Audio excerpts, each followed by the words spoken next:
Welcome to Copy Chief Radio. Today's show is a new breed episode where today's most innovative marketing and copywriting stars share their most effective methods for optimizing results in the fast-changing world of direct response marketing. To check out all the Copy Chief Radio episode types, go to copychief.com/CCR.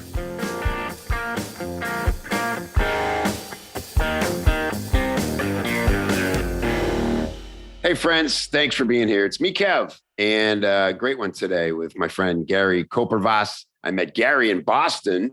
We were both speaking at How Design, very cool organization. And it was interesting. It was a different crowd for me because it was employed designers, creative designers, web designers, film editors, and photographers, and but not freelancers primarily. And so a lot of the crowd there were people who work at brand agencies or at big companies on their marketing. And it was really cool and insightful for me to sit down with people like Gary and others I met there. And I had a million questions for how they operate, because I think all of us here in direct response see that as a bit of a foreign world.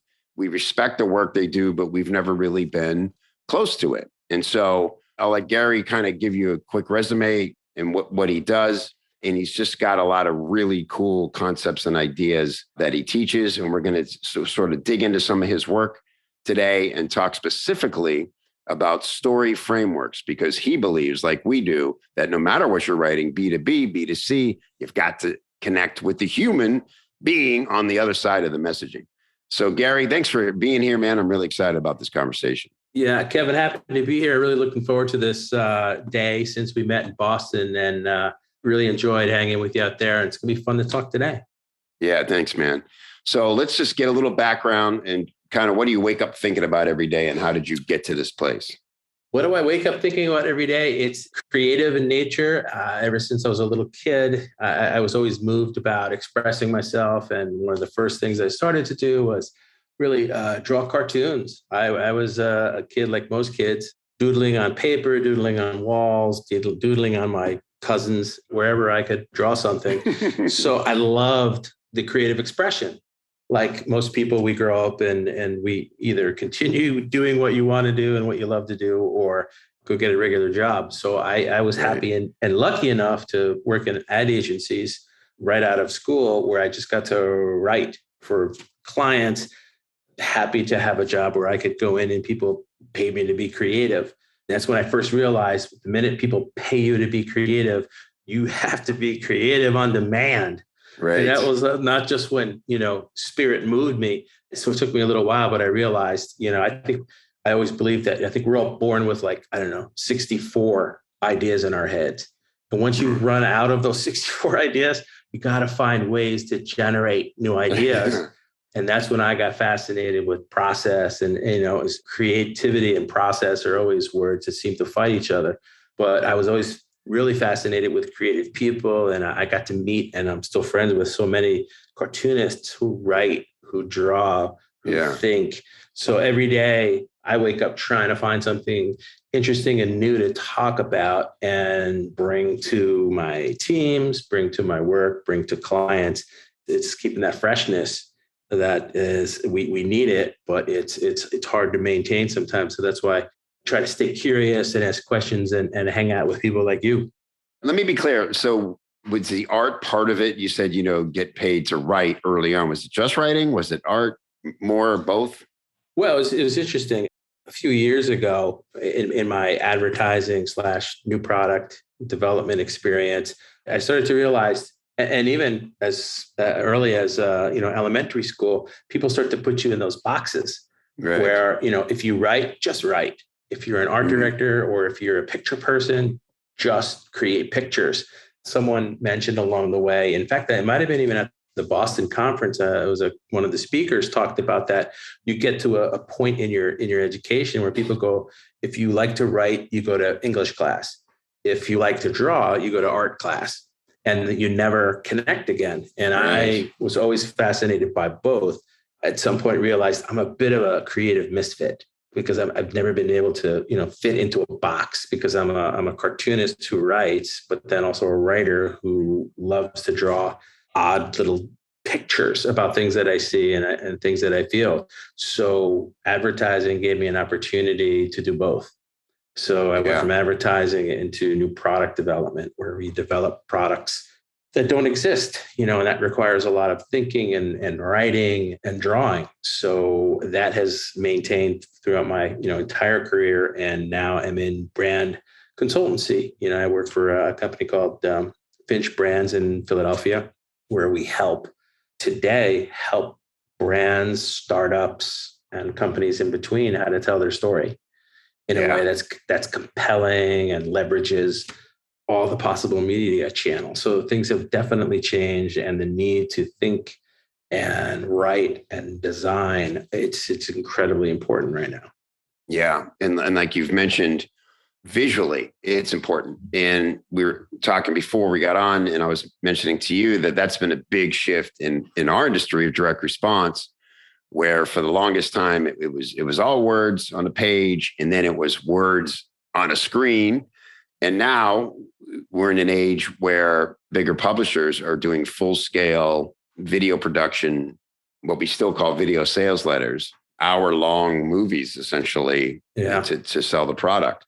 And so it's a very visual format. The more we can understand screenwriting and all manner of visual storytelling, the better we are these days. So let's talk specifically about story. It's a hot topic right now, and it'll really never not be a hot topic. I showed this at one of my presentations at that event, and it's my favorite clip of the last year. It's Kevin O'Leary from Shark Tank, and a guy asked him, what degree is the most valuable for somebody these days? And he said, if you had asked me this before pandemic, I would have said engineer, engineer, engineer. He said, now my answer is completely changed. And that is, if you are a visual storyteller, whether you're a videographer, or you're a great web designer, or whatever it is, suddenly I'm paying you $150,000 because every brand I'm a part of needs to tell their story better. Whereas before I would have thought I could get you cheap because you're a starving artist. I start cheering every time I see it. I'm like, finally, like we've been telling you this for years. Like everybody needs to tell the story better. Yeah. And sometimes it takes the pandemic to put the squeeze on everything. You speak the truth, because I spend a good amount of my time talking to founders and creators of startups, and they could spend years getting the technology right, testing the technology, building these amazing technology platforms. And 2 years in, they realize we don't know how to talk about it. Except the three of us. No one else knows what this is. Right. So there's such a huge calling now for people who can take complexity and take abstract facts and figures and turn it into a narrative where you can create a place for other people to find themselves in. I love that quote, because it's something that, for all of us that do this, we're hoping and praying for one day that we would be, credited with the value we create. That is entirely right. And making it human is the starting point, and the only way it's going to be successful. And we talked a little bit earlier, and one of the storytelling approaches, and there's so many frameworks out there and some really good. And for me, the best story framework is the one that works for you, whatever you want to do. And something that I've been using lately is really about the idea that there's a framework that I call the company quest framework. If you're working, and it's B2C, B2B, it really doesn't matter. Let's just say B2B. When you're working with a B2B client, you could tell your story from the company perspective, and it's all about us. It's how many offices we have, how long we've been in business. Here's a shot of the owner in a leatherback chair, and he's a really good guy, and he's got a low handicap golf score, or whatever. But the point of it is, it's a company framework, and it's all about us. But the quest framework is, what's the company's quest in the world? What is it? And I describe it as the humble quest, because sometimes it's like, well, we make ball bearings and we want to save the world.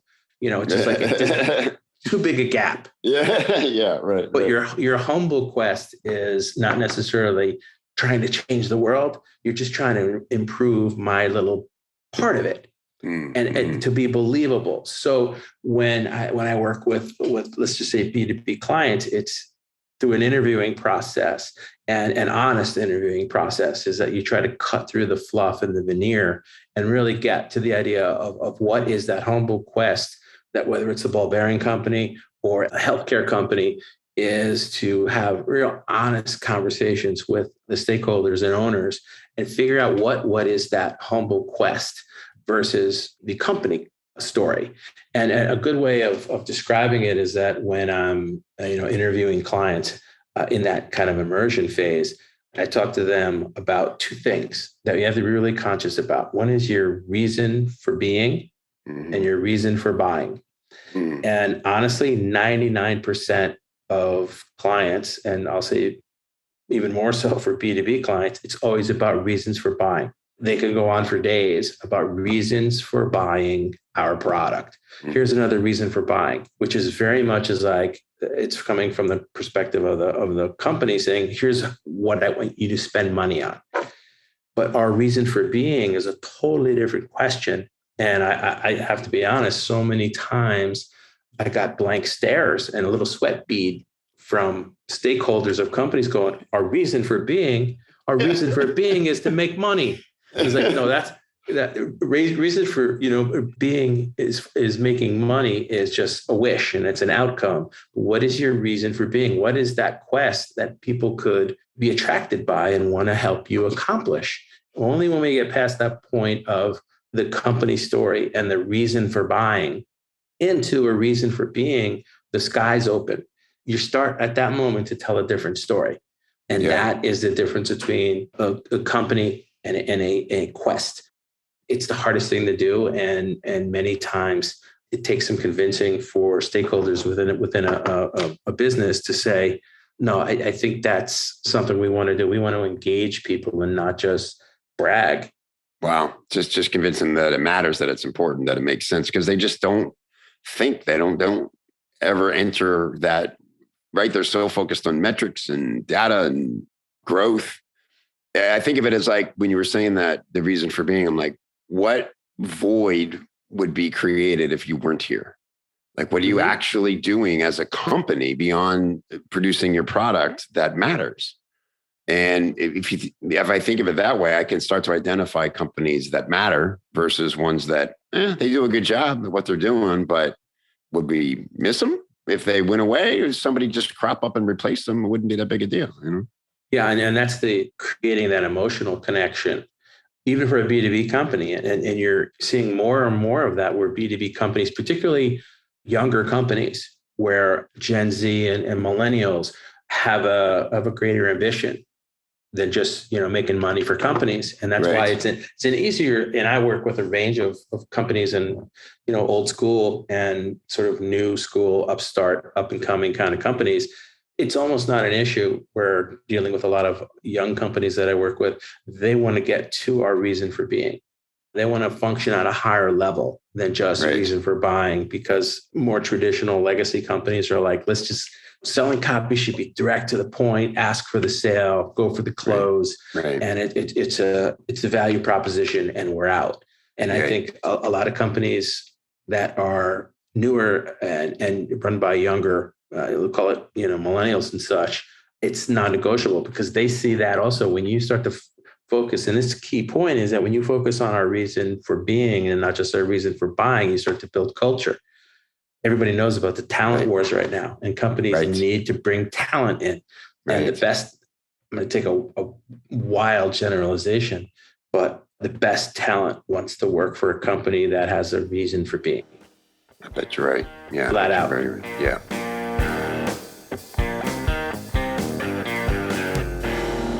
Look, I get it. I know there's so many communities, I'm doing air quotes, communities for entrepreneurs out there, all filled with their own version of overnight experts chirping at you from behind the screen. You got your Facebook groups, your clubhouse rooms, just experts galore. How often do you feel like you're being pinballed around from thing to thing and picking up a little bit, a little piece there? How much of that is actually making it into your brain and your fingers and your business and affecting your money? How many of these people are actually out there in the field getting their hands dirty and testing to find out what actually works and what flops? Well, In the Copy Chief community, a real community, you get shoulder to shoulder with the most active, successful marketers working in the trenches today, all while learning from industry legends who rarely teach anywhere else, if ever. Copy Chief is an amazing community, super newbie friendly. Also, you'll find, elite level marketers and copywriters in there. They're all working to become the best at their craft, get paid top dollar for their skills, stay ahead of the competition by keeping their finger on the pulse of what's working now. That's the X factor when you're backed up by a community and you can get any question you have answered by people who actually do this stuff and can tell you from real world experience what to do for your project, for your offer, for your funnel, for your clients. Man, you're unstoppable when you've got that kind of confidence. Go check us out at copychief.com/join.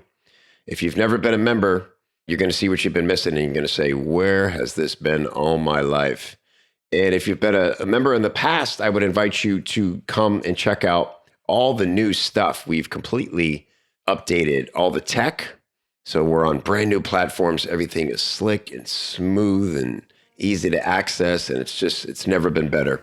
Copychief.com/join. I'll look for you inside.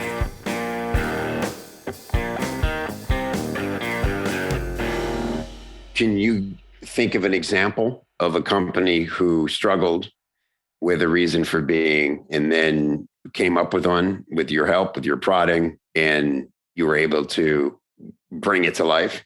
There was we'll call it a technology company in the clinical trial space. They were a data company and they work with clinical trials and they manage the data from clinical trials studies. So human beings and patients would use, their phones and sensors and tablets to report data from their clinical trial. And all that data floating around was, hard to manage. So this client merged several companies together and developed a better solution for managing data, expediting the testing of drugs. And they actually were one of the companies of data, they call it evidence generation company for one of the vaccines. So, hugely important and topical. And it was one of those times where I felt really the work that we were doing was really important because it helped large pharma companies during the start of COVID do what they had to do. And data was a big part of it. Essentially, the client showed up and said, we're like 3 data companies together, help rebrand us. And it was like, wow, okay. Well, it took about 6 or 7 months to figure out what each of those 3 companies were really good at. Wow. And why did you 3 come together? Why it wasn't just a decision on a spreadsheet. These 3 companies had things they didn't have separately. So it seemed like, okay, that makes sense. So in tons of interviews and tons of brainstorming sessions, we started to think about the story. And what we had seen is similar companies talked about, capacity, speed, technology platform, a lot of jargon, and a lot of inside terminology that other people in the industry would appreciate, respect, but it had no higher order. It had no higher calling. So just to give you a fast forward on this, several rounds of creative and telling stories. And honestly, a lot of the meat of the story came from the interviews with stakeholders, patients, even, the private equity company, even good ideas came from a private equity group. Wow. And it turned out the story we were telling was proof at the speed of life. What it basically said was that this was a data company that was delivering proof in order to help people live better lives.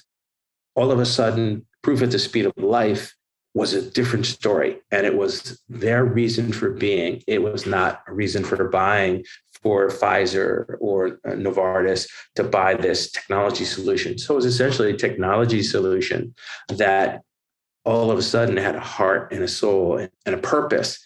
And one other quick one, and it's always my favorite. It's been several years ago. There was a company that made mini motors, engineering company. And the CMO said, it's a tough crowd. These engineers, they really don't really care about fluffy stories. It has to be about performance. These motors have to be, low heat, high performance, that kind of talk. But that's what everyone talked about. And once we got into it with them and said, what are some examples out in the world that you guys are responsible for by way of your motors? Because they made mini motors for toothbrushes all the way up to like jet fighters. Wow. So it was all about mini motors, and they talked about it as motion solutions. Not the sexiest stuff or not the most human, but we wound up talking to them about a platform around motion solutions that move life forward. Mm-hmm. Well, all of a sudden, that's a different proposition than high performance mini motors for your engineering problem. And honestly, the toughest challenge was getting engineers and really left brain people to say, okay, why is this important? And we just really talked to them about, reason for buying is that it's low heat, high performance, copper coiled, what have you, very featured and benefits. But once we started to talk about, but did you know when you put that mini motor in this medical device, how many lives that saves, and how many families it helped preserve family members in? And they're like, well, we really hadn't thought about that before. But and all of a sudden it instilled a sense of pride. Motion solutions that move life forward allowed us to open the aperture and tell bigger stories. The case studies that we were able to dig out had much greater meaning to it, and it had a sense of quest and not just a company standpoint. Because it's a company that was really pretty well celebrated, and it had tons of credibility in the industry, but it was very just cold, impersonal, and it didn't allow us to make the emotional connection. So that was, one of the highlights of at least the past several years, was to really turn an engineering company into one that cared about their reason for being. Yeah, that's fantastic. And so then once you arrive at that, it's called the core idea. Yeah. That starts to instruct the aesthetic in the design and everything from there. Yeah. Once you start to, and I would create sort of the manifesto and some of the guiding language around it. We've identified let's just go with that example of our reason for being is that we create these super powerful motion solutions that keep moving life forward. Mm-hmm. All of a sudden, visually, what does that look like? And all of a sudden we'll tell stories with maybe more people in it, more emotion, more humanity versus just micro shots of performance engines and apparatus, with a motor in it. So visually interesting. And we started to figure out, okay, how do we bring humanity into this successful engineering company and allow ourselves to tell much broader and emotional stories? Once you land on your reason for being, it is a different criteria for telling stories. Yeah. So let me ask you, when they bring you in to hire an agency you work with or whatever, do they believe that they need this? Like, why do they want to change? Like, it's so in an engineering firm, right? It's like, well, they've been selling growing fine, just talking, about how we do what we do better. We make better things. How does having a message with heart, let's say, cascade down to other companies and maybe eventually to the consumer? Is it just become like, well, if I get to choose between two, they're both pretty competitive with each other, but this one feels better. And so that leads to a big deal. Is it that kind of thing? Yeah. It's really interesting because after a couple of these scenarios, you think it's just kind of random. But then after several years of it, you realize this isn't just a random occurrence.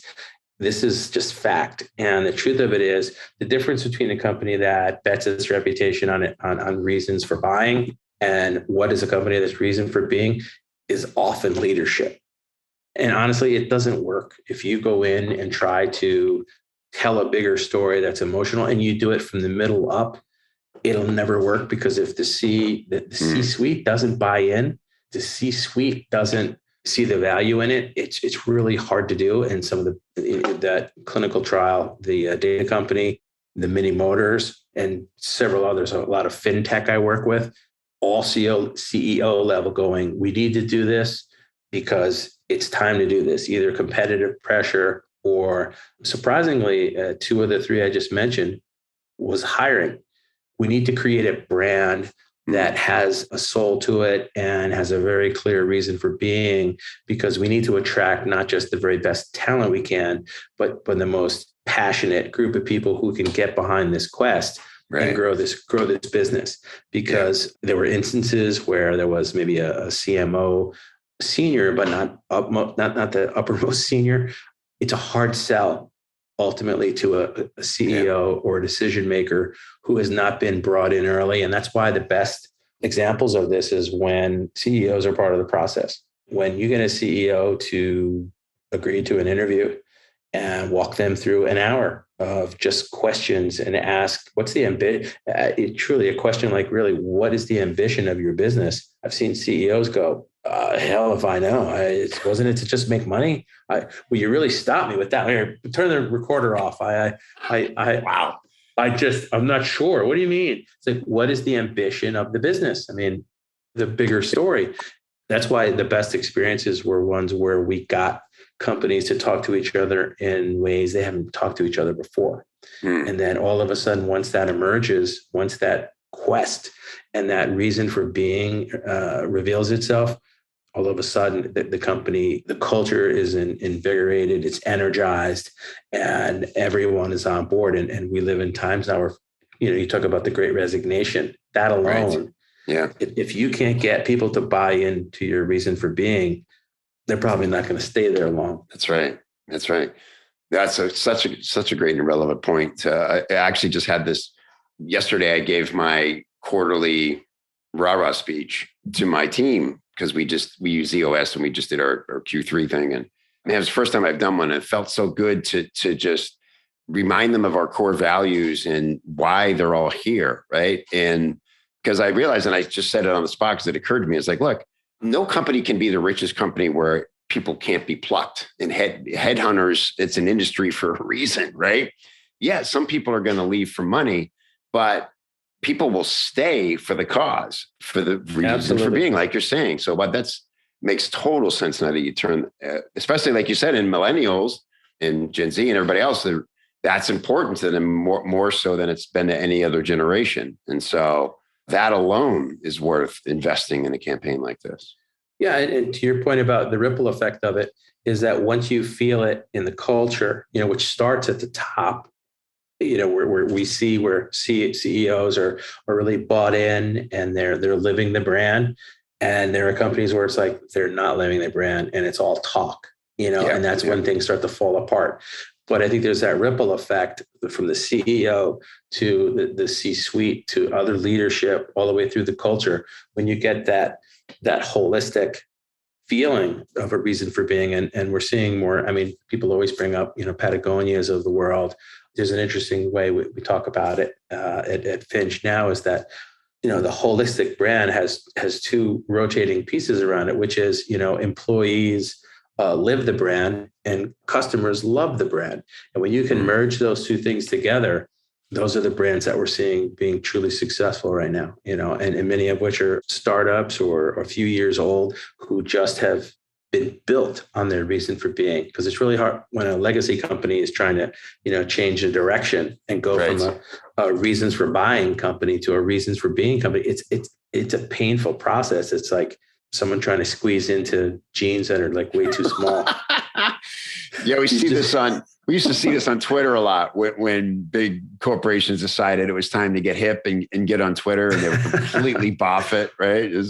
Yeah. And you can't fake that stuff, and that's why it has to be, as you found yesterday, when you talk about, your values with sincerity, and people could tell when it's really authentic. Yeah. That's something to build on. And again, I think companies have to wake up and look in the mirror and say, what is our reason for being? And it sounds simple, but that's the reason, brand consultancies like ours, we're as busy as we are, because clients understand the value of it and understand we're in a point of history for business right now, where those that are authentic, can stand up and live it, are going to not just survive, they're going to thrive moving forward. But it's a challenge. And I think companies happily need help with it, because it's hard from an internal standpoint. It's like, we often need a boost from that. That's why sure. people pay trainers at gyms. So like, I can't do I'm not going to do those push-ups. So you get Hans to, tell you count to do to 10 for you. Right. Somebody in an Eastern European accent counting to 10. Since it must be official now. This time it's going to work. Yeah. And then brands are very much like that. You need a little push. That's great. And so, Gary, I think 2920nine.com is your main site, or? Well, the main site now is Finch Brands. Okay. Finch Brands is a consultancy that I joined recently, and it's finchbrands.com, FINCH brands.com. And excellent. I will make sure that link is in the show notes. You also have some books, some great books of cartoons and things on Amazon that are I bought one. Great stuff in there, really funny. And it really goes back to the beginning of the conversation where we're seeing now your writing and your art together. And that's it's probably one of the purest ways you can express that, I imagine. Yeah, just as much as I try, I can't go just do one thing. It's a shared experience. And also, if people are interested, I'm on LinkedIn with a lot of content. So if there's interested in finding out a little bit more about the storytelling piece or the visual problem solving, feel free to browse. Awesome. Yeah, I did. And I told you that I was geeking out on everything I saw there. So I'll make sure that's linked as well. Gary Kopervas, man, it was great chatting with you. Let's do it again. Yes, Kevin, it was really awesome. And I'll look you up when I'm down in Florida, and we'll hang out. All right, buddy. Appreciate it. All right, talk soon. All right, Kevin. See you soon. Bye. Hey, don't forget your goodies. Head over to copychief.com/copychiefradio to get some great free stuff to help you put the things you hear on the show into action for your business. Copychief.com/CCR.